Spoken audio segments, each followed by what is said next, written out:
ఏమనుకోవాలి? వినాశకాలే విపరీత బుద్ధి అనుకోవాలి. మనిషి ఒక పైశాచికతనానికి అంతు లేకుండా పోయిందనుకోవాలి. మనిషి ఒక స్వార్థానికి హద్దు లేకుండా పోయిందనుకోవాలి.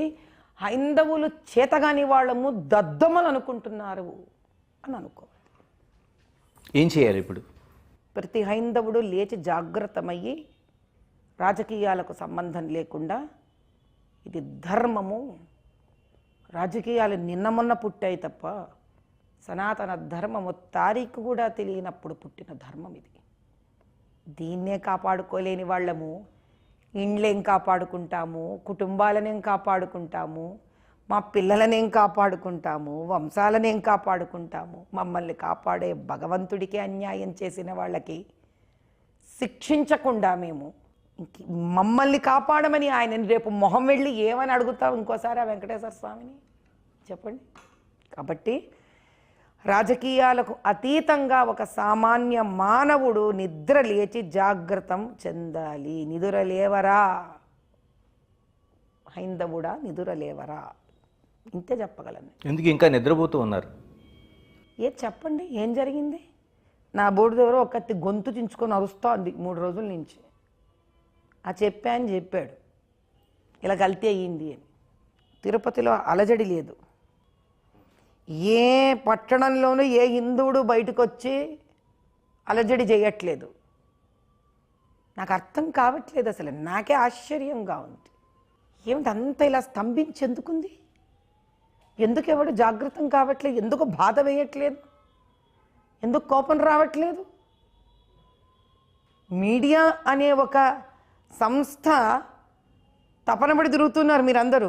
మాట్లాడండి అమ్మా, మాట్లాడండి అయ్యా దీని గురించి అని. తెలంగాణలో ఎంతమంది మాట్లాడారు?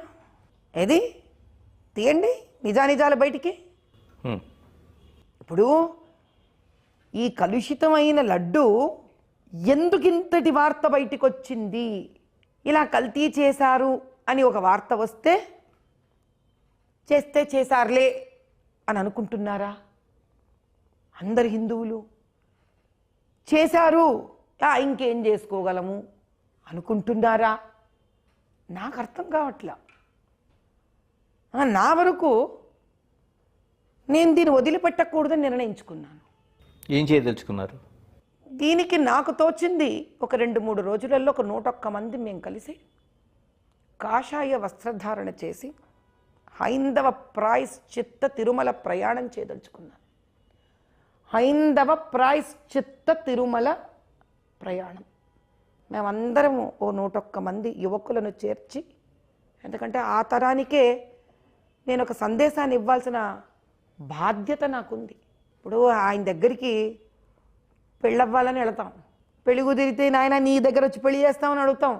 తిరుమల కొండ మీద పెళ్లి చేసుకుంటారు, పిల్లలు పుట్టాలని అడుగుతాం. వ్యాపారం పాడవకూడదని అడుగుతాం, పాడితే బాగు చేయమని అడుగుతాం. లావాదేవీలు ఉంటే అడుగుతాం. అన్నిటికీ వాడతామే ఆయనని. అలాంటి శ్రీవారికే అంత భయంకరమైన లడ్లు పెట్టారు. ఆ బాధ కన్నా ఆయన వెళ్ళి ఒక్కసారి దర్శించాలిగా, ఆయననే కోరాలి కదా. ఆయన ఈ అన్యాయం ఏంటో బయటికి తీసుకురా తండ్రి. ఎందుకు ఈ అన్యాయాన్ని బయటికి తీసుకొని వచ్చి దుర్మార్గులను శిక్షించు ఇది నిజమైతే అని మన కోరికలతో పాటు ఇది ఒక కోరిక కిందే మనం భావించి వెళ్ళి ఆయనను ప్రాధాన్యపడాలిగా. జీవిత పర్యంత మొత్తంలో అయ్యో ఆయనకి ఇటువంటి లడ్డూ పెట్టినప్పుడు ఈ లడ్డు అన్యాయం కదా, స్వామివారికి శ్రీవారికి ఇలాంటి లడ్లు ఇవ్వకూడదు కదా, ఇలాంటి అన్యాయం అక్కడ జరిగింది కాబట్టి ఆయనను ప్రాధేయపడి జాగ్రత్తం అవ్వవయ్యా, నరసింహావతారం ఎత్తవయ్యా అని అడిగే హిందువుకు బాధ్యత ఉందిగా.